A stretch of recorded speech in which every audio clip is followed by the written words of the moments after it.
Welcome to the Motherhood Alliance podcast, the podcast dedicated to empowering moms and families on their health and wellness journey. I'm Brittany Suttner. And I'm Andrea Rankus. Together, we're here to explore holistic approaches that go beyond conventional medicine. Each week, we dive into topics that matter most to you, everything from nutrition and mental health to alternative therapies and natural living. We'll bring you the expert interviews, insightful discussions, and practical tips to make motherhood a little easier and help your family thrive. Please keep in mind that this podcast is for informational and educational purposes only and is not intended to replace the advice, diagnosis, or treatment plans you have with your personal healthcare team. Please have a conversation with your trusted healthcare provider prior to making any changes or implementing any strategies or advice you learn from this podcast. Whether you're a new mom navigating the early stages of parenthood or a seasoned pro looking for new ways to support your family's well-being, you're in the right place. Here at the Motherhood Alliance podcast, we challenge the status quo, ask the tough questions, and offer a supportive community for moms who want to make an informed, holistic choice. Thank you for joining us on this journey. Let's get started.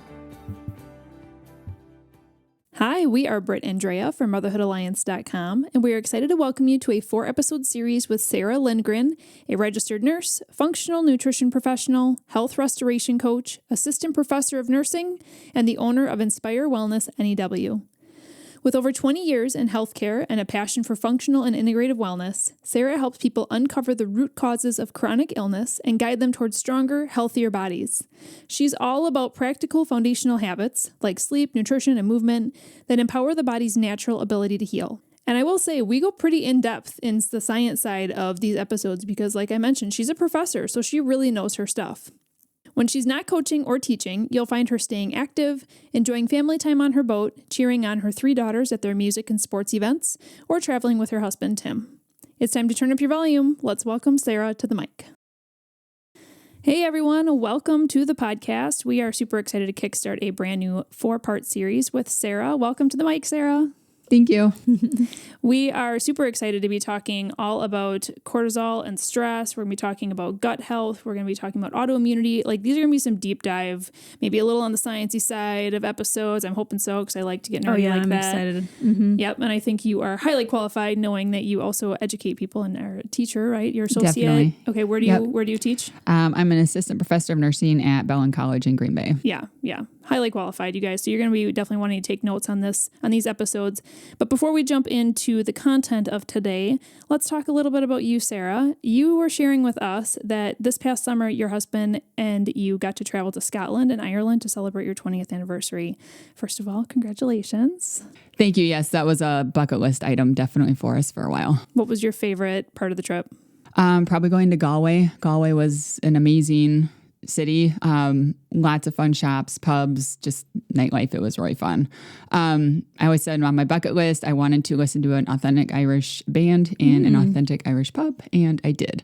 Other thing was we went to Culloden. I'm a big Outlander fan, so love to see that part of the history. Yes. Yeah. How long were you gone for?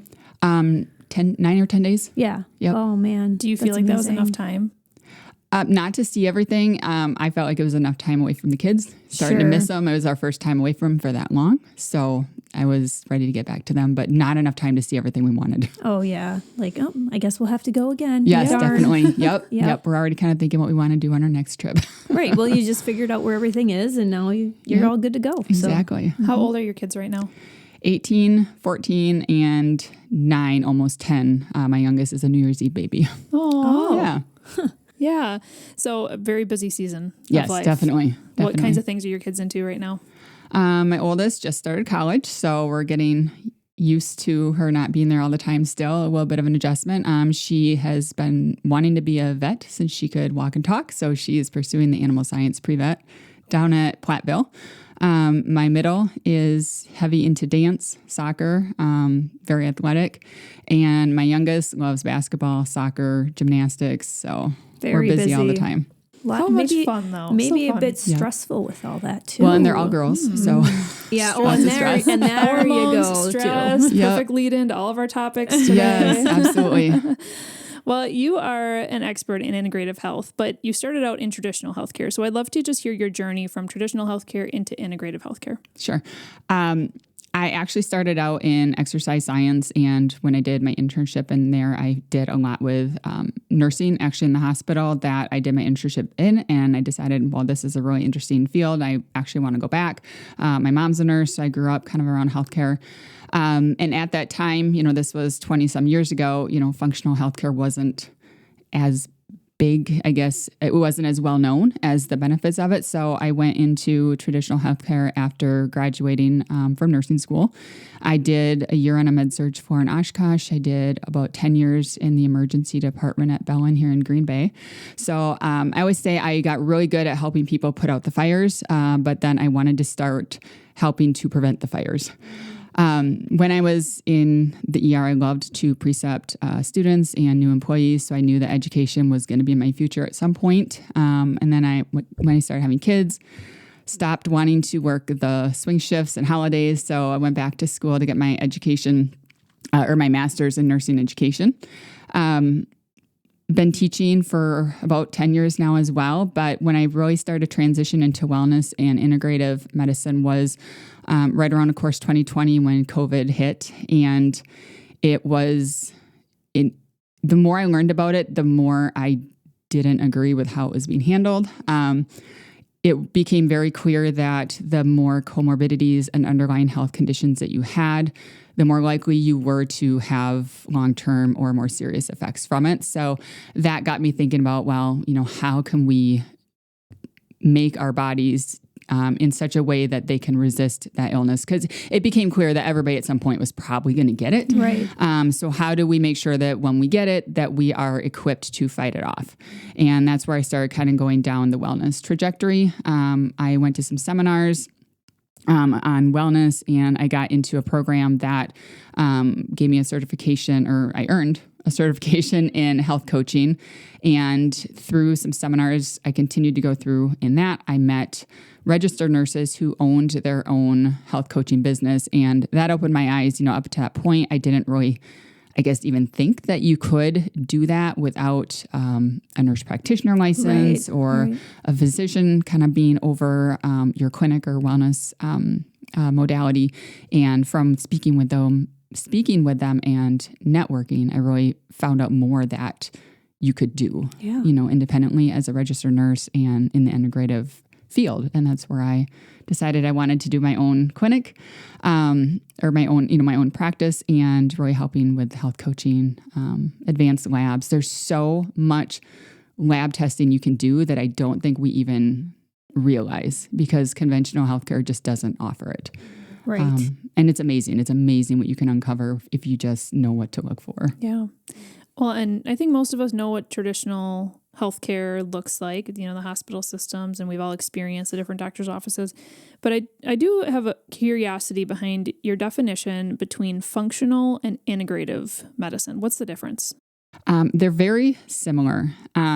Functional health is looking at how the body truly functions. What minerals, vitamins, nutritional, aspects do you really need to get into the body to help the cells function so the body systems can function so that you feel well. Integrative is very similar, and I think a lot of people use those interchangeably because they are so similar. But integrative is looking at that functional health aspect, but then also integrating other therapeutics, if you will. So for example, detox, like infrared sauna is an integrative option. I offer detox foot baths. That's like an integrative option to help promote detox and lymphatic movement and things like that through the body. So I do feel they're very, very similar, but I feel like integrative is kind of a step up where it takes that functional health, but it also includes more modalities in trying to improve that functional health. Makes sense. Mm-hmm. Yeah. No, that's really helpful. Okay, let's dive into today's topic. We're going to be talking about stress. We're going to be talking about cortisol, all of these things, because this applies to everybody. Yeah, this applies to everyone. This applies to everyone, even kids these days. Yeah, goodness, 100%. They're under so much stress. Okay, but let's start out a little bit high level. So when we're talking about stress, are we literally just talking about cortisol levels, or are we talking about like other hormones, things like that? Let's get a little bit sciencey on like what actually is happening to the body, in the body with stress. Sure. So with stress, cortisol is commonly known as our stress hormone. So that is the main thing that people think about. But when the body is under stress, there are a lot of other hormones that can be released in higher amounts or maybe at a higher rate. So collectively, your catecholamines, like your epinephrine, which is commonly known as adrenaline, norepinephrine, those can be released as well. They function as neurotransmitters, but they also function as hormones. Those along with cortisol, along with thyroid hormone, and if you're a kid, a lot of times you'll have a surge of growth hormone during times of stress as well. But in particular, the cortisol and the catecholamines can really drive a higher heart rate, higher blood pressure, a lot of those kind of fight or flight responses that we talk about when we talk about the sympathetic nervous system. And again, if you're in that fight or flight or that stress response for too long, that's where you can start to see increased risk for high blood pressure, increased risk for increased workload on the heart, which can lead to heart disease, poor sleep habits. Some people, when they're highly stressed, they either don't eat enough or they eat too much, or what they do eat is not the right quality of food. And that drives that stress response even more because now your body's stressed because you're not getting what you need to really support that response. So it's very easy to get caught in a vicious cycle of this stress response, but not necessarily knowing how to turn it off. Mm-hmm. Can stress actually produce inflammation in the body? Or is this like more so system, like the system to system piece is not working properly?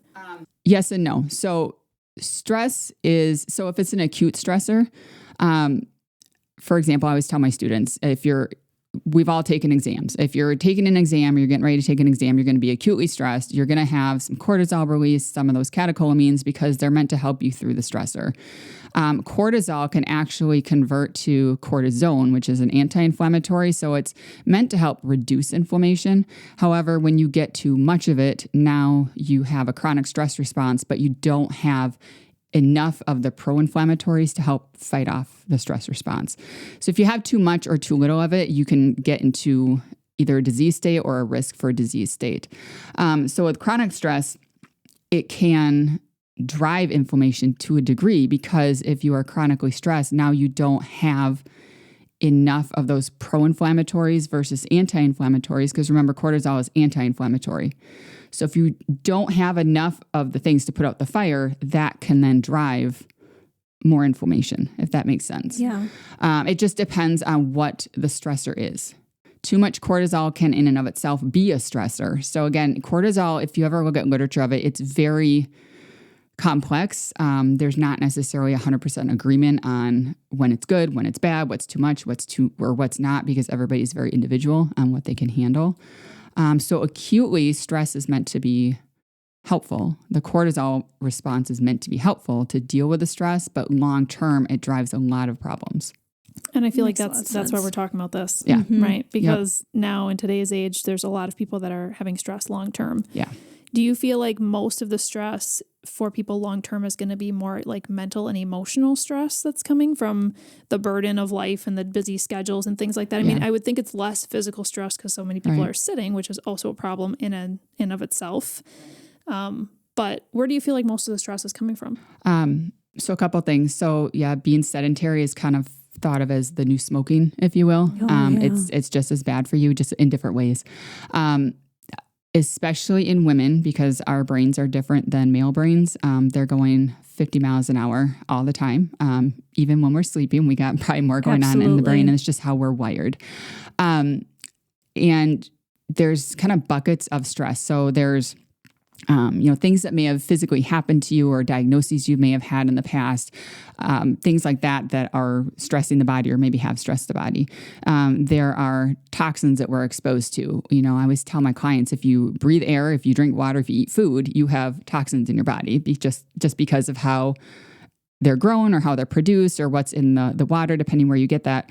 And then the last bucket is kind of our thoughts, our negative self-talk. And again, females are notorious for that because we have so many things, a lot of us are moms, we have jobs, we running the kids here and there, and it's not to say that males don't do that, but just our brains respond differently to it. And I was actually just listening to a podcast yesterday about toxins and how we detox. And the end of the podcast really said, okay, the last main toxicity, especially with women, is negative self-talk. So yes, like that's a huge thing because your physical body and your, psycho-emotional health, there's a direct connection there. So when you have a lot of psychosocial stresses, it will cause physical manifestations, 100%. If you're constantly worried, you're constantly thinking about what I got to do after work, or I've got this job that I'm applying for, or whatever it is, that in and of itself is a stress, which will release cortisol, which again causes all the detrimental effects long-term that I was talking about earlier. So yes, mental and emotional stresses are a huge bucket that I really start working with my clients on. Wow. So where do we go from here? Because we are so busy. A lot of the things we're busy with are good. My husband and I talk about this all the time. It's like, our schedules are really busy, but we both have work that is important. We also have church things that we're attending for women's Bible study, men's Bible study. Our kids go to something. The sports that my son is available to him now at his age. It's like good things, but it's just a lot. So how do we embrace this rest and digest piece that we need to bring into this conversation in our busy world? Well, good question. And a big part of it is, we have to prioritize. At the end of the day, we always have to prioritize what is the most important, either for yourself or for your family. That's a good place to start. But the other part is there's very simple things that you can do during the day to, maybe there's things, I can't cut these things out. I just have to do all these things. So there's really simple things you can do to at least help turn on that rest and digest at some point to turn off the stress or the fight or flight responses. So one thing that I work with my clients, for example, one of the first things, especially when we're delving into nutrition, we all eat. There's not a day that goes by unless you're fasting that you're not going to eat something. So I always say we call it eating hygiene. So there's like 4 big things that I'll have them do. And one of the first things is you take 3 deep, very mindful, very methodical breaths before you eat. So I tell them, breathe in for about 4 seconds, like actually count to 4, breathe or hold it for about 7 seconds, and then breathe out for 8 seconds. And I always kind of joke with them. I say, I do this. And usually when I'm taking that first deep breath, I'm like, I don't have time for this. I take the second deep breath. I'm like, okay, yes, I do. I have to breathe. So why not just do it very methodically? And then by the third deep breath, I'm very relaxed. But you do that before you eat because it turns on the branch of the nervous system that actually helps you digest. If you are eating in a fight or flight mode, even if you are eating the most nutrient dense packed salad, for example, if you don't digest it and absorb it, you're not getting the benefit of it. So you really got to turn on that rest and digest before you eat. Mentally turn on the rest and, turn it on. Because again, that mental physical connection is real. So if I turn on that branch of the nervous system and I'm in a more relaxed state when I eat, I'm physically going to digest better. And again, maybe I couldn't count out a bunch of stuff in my day, but I can at least help my body relax when I'm eating. And we always say, make eating an event whenever you can sit down to eat. The only part, so another big bucket of eating hygiene is the only part of digestion you can actually control is your chewing. So chew your food very deliberately until it is a liquidy consistency before you swallow, because again, that will help with digestion, which again helps with mental stress and all the other stresses in the body. And then there's a couple other things we go through with that, but especially that deep breathing, because we all have to breathe. That's something we can do no matter if we're at work, if we're at home, if we're sitting watching our kid at the ball game. That's something that you can do. So deep, mindful, methodical breathing is really important. I could have really used that advice this morning because I was running around like crazy. I had my breakfast, but I'm like, and on. Yeah. And I know this, I've heard this before, but you're right. We do have to breathe, but also I'm like, this is a good way for me to prioritize, like, maybe it's getting up a little bit earlier or just like having things prepped, things like that. Yeah. So that's where you think about that stuff. Right. And the other thing I work on a lot, I've actually gotten to where I work on this more with clients before the eating aspect, because stress is such a big part of our lives, even if we don't realize it, is we'll work on sleep. A lot of people just don't sleep enough, or their quality of sleep is really poor. And there could be a variety of reasons for that. But if you don't give your body time to recover, you won't ever get out of that rest or that fight or flight mode. And your body cannot heal. It will not heal if you don't give it that time to recover. Your brain literally goes through these different cycles of sleep during your sleep at night as well. And it literally goes through almost like this washing cycle where it will cleanse itself, but only if it gets deep, restful sleep. And that's another big thing that we're missing is because we've got, like you said, all these different things to do. And that's where kind of prioritization comes in. We really need to prioritize a regular sleep routine, turning off the phones before we get into bed, not watching TV in bed, not eating a few hours before we go to bed, because all of that helps support that branch of the nervous system that helps with that rest and digest. And honestly, we call it rest and digest, but it's really rest, digest, heal, and fertility. If someone's having fertility issues, we really need to work on that stress. Mm-hmm.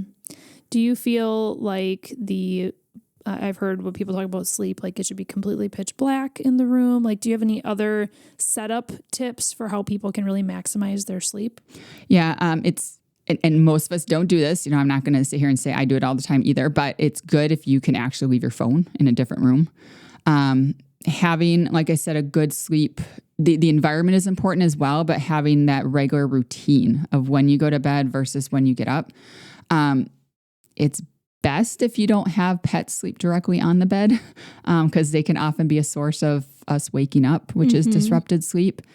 And then really just if you have like an air purifier or something, even like a little bit of white noise, sometimes that can really help. The room should be a cooler temperature, like 65-ish or so, to facilitate better sleep as well. But those are some of the things that can really facilitate a better sleep environment. Sometimes people get like a good quality sleep mask too, or spray some lavender that helps facilitate sleep because it helps with relaxation. Mm-hmm. Well, and we know that you're an entrepreneur, you're a professor, you're a mom of 3 busy girls, you're a wife. So like, I don't know, where's your stress level at lately? It's always been high, like I said, with that female brain. Just a little bit of personal insight. About 2 years ago, I did a Dutch test on myself, which is a dried urine test for comprehensive hormones. And I found out what I thought is they were awful. My cortisol, so kind of going back to cortisol, my cortisol production level was like flatlined. I mean, it was so low, which explained my exhaustion. But if you've ever looked at a cortisol graph, you have this circadian rhythm where it should be lowest at night because you're sleeping, because cortisol is also your awakening hormone. It should peak around 8 or 9-ish, and then it should gradually go down throughout the day. Now, again, that's for people that are awake in the day. If they work nights, it's going to be a little bit different. I don't work nights. My peak of my cortisol was in the night when I should be sleeping. No. Yeah. So that helped me know that, hey, not only is my cortisol awful, it's highest at night. So I knew that I needed to really prioritize sleep. So how do you adjust that graph? So for me, part of it was that my youngest was getting older. So she was sleeping better. So with her not sleeping well, that wasn't anything necessary I could truly control. My husband and I took turns getting up with her in the night and stuff like that. But that was helping. What I did is I really started prioritizing getting to bed even a half an hour earlier. Like not just getting into bed, but like turning that light off a half an hour earlier. I did do some supplementation with some, it was actually called Sleep, but it was something that contained like some California poppy, valerian root, passion flower, chamomile, it was an organic concoction of things that really helped. It didn't make me sleepy, I guess you would say. It's not like a sleeping pill, but it helped with relaxation. And I found, and I still take it every now and then, it helps me sleep better through the night. So I did that. Really made a conscious effort to like, hey, I'm going to put my phone down between, or, a certain time before I close my eyes, just trying to get the blue light and all that stuff out. So it was a lot of little things that I did to really help with that. But a lot of it was, I always say supplements are hopefully just that. They're not meant to be permanents. But I took several different supplements to support different aspects of that stress response, because I was in phase 3, if you will, of adrenal issues, if you will. Phase 1 is kind of where you had that acute stress response. Phase 2 is where like I'm getting into that chronic stress. So my cortisol is really rising. It's really trying to help me support this ongoing stress. But if you get to this stage of exhaustion where it's kind of like your body says, well, this cortisol isn't helping you, so I'm just not going to make much anymore. Like you deal with whatever's going on and then I'll start making cortisol again. Oh, And I was kind of getting into that phase 3 where it's like, it just wasn't being produced very well anymore. So I did do some things, take some supplements, change kind of, again, methodical eating, things like that to really help bring that level back up. But a lot of it was sleep. Had to get my sleep quality improved. Let's briefly talk nutrition too. Okay. Are there certain foods that can help support or make a detriment to this journey of being more in the rest and digest? Yeah, I mean, whole foods, I mean, we hear that a lot, but foods that don't have any ingredients listed, meaning you go and you buy like a bag of apples, you buy broccoli, like it doesn't have an ingredient list because that's all it is. Or foods that have minimal ingredients. The more ingredients and the more you cannot pronounce them on a label, the more processed they are. And that leads to inflammation, which leads to, again, cortisol is anti-inflammatory. So you're going to try to release more of that to bring that inflammation down. So things that are less processed or whole foods as much as you can. Anything that is high in like your B vitamins is really helpful as well because that just supports adrenal production.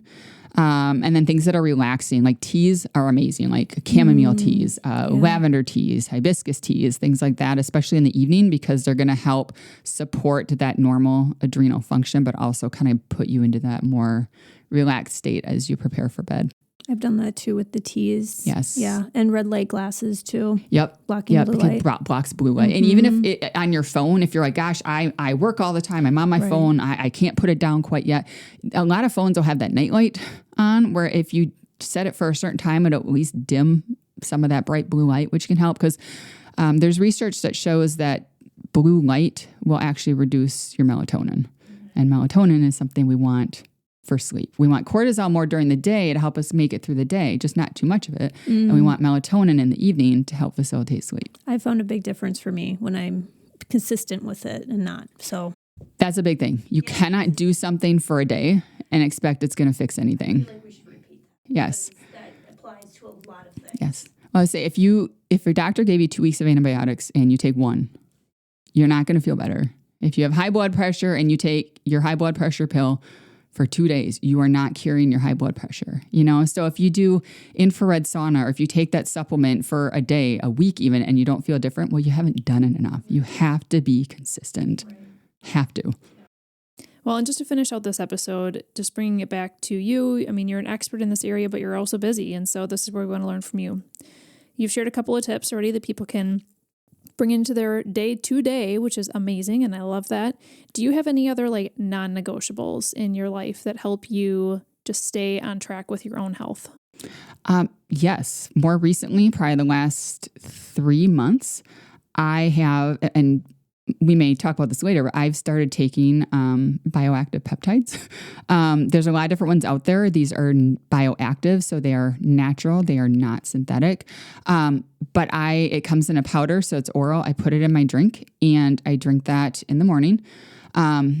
It has done amazing things for my mood. Not that I ever felt I was down all the time. Like I never had a problem with, anything like that, but I think I got used to being kind of in a funk and I have felt just amazing benefits with taking these every day. And again, every day, when I first started, did I feel a difference? No, but now I'm in month 2, going into month 3. I wake up, I'm like, let's do it. Let's get this day. Let's do it. Let's tackle it. I just feel more joyful. And because of that, that is something, not gonna take it out. And we will talk more about that in the 4th episode, I believe. But I'm just curious, is that why you started taking it? Was for your mood, or is this just like a great side effect? Partially, the things that I had read and then the research I'd done, and then in talking with people that had already been in the business for a while, they had talked about how it helps with hormonal balance. And we know that when hormones are imbalanced, that can contribute to mood issues, especially for females in their 40s. I was going to say perimenopause. Hello. Yep. Yeah. Yep. I also started taking it, just anecdotally, because someone else who'd been taking it for a long time said it was the only thing that helps support the health of her hair. And ever since, I've kind of had kids, like I said, in my 40s, I've definitely noticed some thinning hair. So I was like, okay, got to try it. So it's definitely helping for a lot of different reasons. Yeah. Well, I'm excited for that episode. I got a lot of questions triggered already. Okay. Well, I do want to talk about a couple of the services that you have in your space, because you do offer infrared sauna and Ionic foot bath services. So I'd love for you to tell us more about those, especially the foot bath, because I'm not sure what Ionic means. Yeah. But when we're talking about stress, these sound like great de-stressors. So break those down for us. Yes. So infrared sauna, and it's different than your dry sauna or your wet sauna. Infrared sauna offers 3 different spectrums of rays, if you will, near, mid, and far rays, and they all penetrate the body in different frequencies, so they have different effects. And what the rays do, because they're able to penetrate deeper into body tissues, they actually help with cellular repair and cellular maintenance, cellular function. Whereas your other saunas, they may be relaxing, they may facilitate some sweating, which is good. They just don't have that cellular aspect to it. And again, more consistency is where you're going to feel the difference. But they help with, especially with detoxification, because again, they help mobilize, for example, different toxins that maybe you have stored in the body, and the body does that for a variety of reasons. But by helping to mobilize them, you can then sweat them out. You can then urinate them out. You can then excrete them in stool, but it helps with mobilization of those toxins. So it's a really good integrative modality to help with detox in general, but also relaxation. How often would you say if somebody could have access to a sauna, how often should they be going in there? It depends on their health status. So technically, you could probably do it every day if you can tolerate it. And the reason I say if you can tolerate it, it depends on how much toxicity you're holding on to. I had a client, and she has her own infrared sauna, and she started doing it. I don't think she was doing it multiple times a day, but she was doing it several times a week. And she started having nightmares and palpitations and a bunch of stuff, like just very negative side effects. And it's like, okay, you have to slow down how often you're doing that, because she had a lot of autoimmunity issues and things like that. And so she was mobilizing a lot of toxins too quickly, and it was having a lot of negative side effects for her. Gotcha. Okay. Yeah. All right, the Ionic foot bath. Okay, so I love that. It's very simple. You put your feet in this bath, if you will. It's a warm water bath. A little bit of a very pure soda or salt, which when we put what's called an optimizer in there, it provides an electric current, which dissociates the salt into positively charged sodium, negatively charged chloride. And then when we turn on the optimizer, it generates, like I said, an electric current. And what happens is the fluid has salt in it, so it's more hyperosmolar, it's more concentrated than the blood and the lymphatic fluid in the body. So that, by nature of osmosis, draws blood circulation and lymphatic circulation down towards the feet. The electric current helps draw out toxicities. And then they mobilize, if you will, towards the electrodes that are in the water.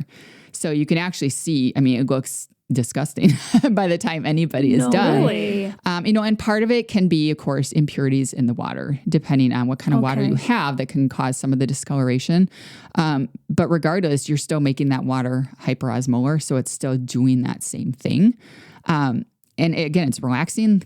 Person doesn't have to do anything but sit there and enjoy it. And I have a patient, or a client, I should say, with chronic Lyme. And one of the things we're doing with her is regular foot baths. Right now, she's kind of on a holiday from it.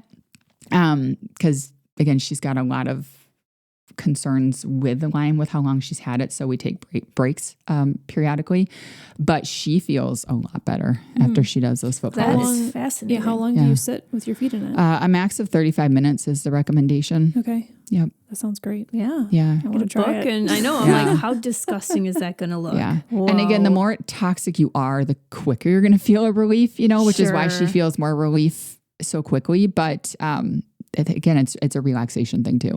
All right. Well, I will share with you guys listening, if that piqued your interest, Sara is offering $10 off for your first detox foot bath or sauna session using the code DETOX10. So thank you for offering that. I am excited to try that because that sounds very intriguing. Sara, if someone wanted to get in contact with you, learn more from you, connect with you, what's the best way to do that? You can email me, Sara, S-A-R-A, at inspirewellnessnew.com. I can be reached by phone, 920-393-8268. And you can also follow me on Facebook and Instagram. Instagram is at inspirewellnessnew, and then Facebook is the same. I also post a lot on my personal page, which is just Sara Lynn, Saralynn. Perfect.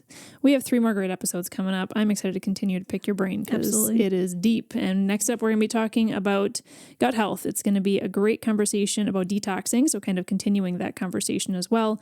We'll be talking about autoimmunity, and then we led to it. The last episode will be about those peptides. So if you've heard of those but want more info, that's going to be coming up soon.